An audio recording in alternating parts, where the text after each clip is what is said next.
I've got three things that I was thinking about, and the first, I like to talk about Ninth Circuit stuff because you're in the Ninth Circuit, I'm based in the Ninth Circuit, and it's the stuff going around with the en banc decision from the Ninth Circuit a couple months ago on Alam v. Barr.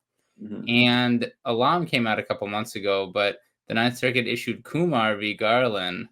I'm sorry, it was Alam v. Garland. The Ninth Circuit issued Kumar v. Garland on November 30th. I talked about it on my podcast that dropped this week on Monday. And this is the second decision now applying Alam, and it seems like adverse credibility is just really, really different in the Ninth Circuit now. The Ninth Circuit held essentially that the law changed under the Real ID Act in 2005, applicable in 2005, such that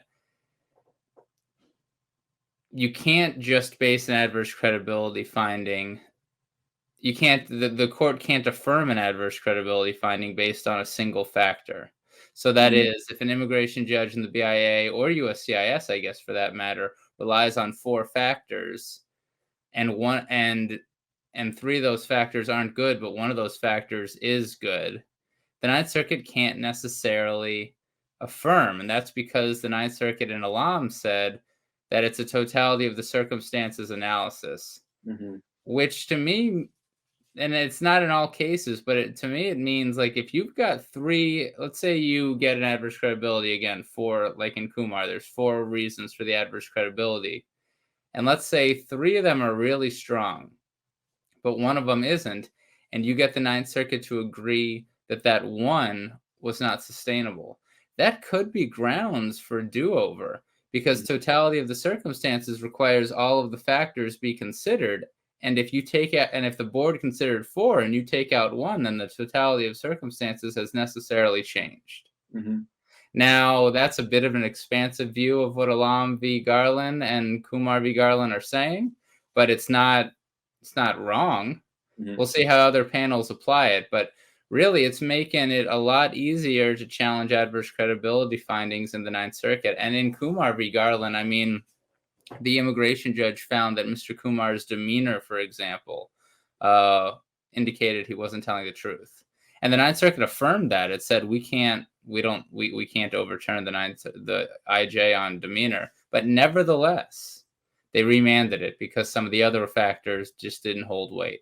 Yeah. So, you know, DHS, in my experience, and the immigration court, in my experience, often will base denials on adverse credibility, and it was already kind of hard for them to be sustained in the Ninth Circuit as compared to other circuits, but now it seems even harder for them to be sustained in the Ninth.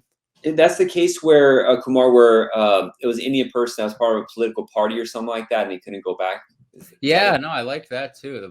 He was part of one of the lower castes, and I'm Yeah, no expert on that's castes, interesting. Yeah, I saw but a I synopsis of that. It's very interesting, and the way they kind of called the judge out for kind of jumping in and making determinations that weren't fully called for, something like that. I remember. yeah, no, and I was gonna say I like how the political party he joined was apparently a political party that was against the caste system, which I can Mhm. really appreciate. If I was part of a lower caste, I'd probably want to change the system too. But yeah, no, and the IJ and the BIA here did something that does happen often. For example, one of the reasons was that Mr. Kumar submitted a letter to corroborate his claim, and the IJ said, well, this letter only talks about three of the incidents of harm and not four.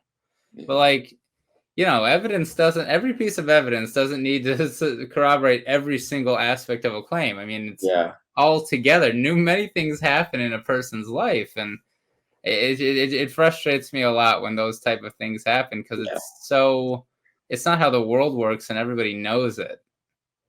Yeah, Um, like, when they want declarations that are, like, perfectly written, and that comes fake itself when you're sitting there, like, right. that doesn't seem reasonable. Right. And so if you're submitting a letter, yeah. So anyway, the Ninth Circuit did affirm what I just said, essentially, that that's not Yeah. so reasonable there. But yeah, but if I'm being honest, like, there wasn't anything completely blatant with the IJ and the BIA's adverse credibility finding. There was nothing like blatantly wrong, blatantly terrible that the IJ and the BIA did.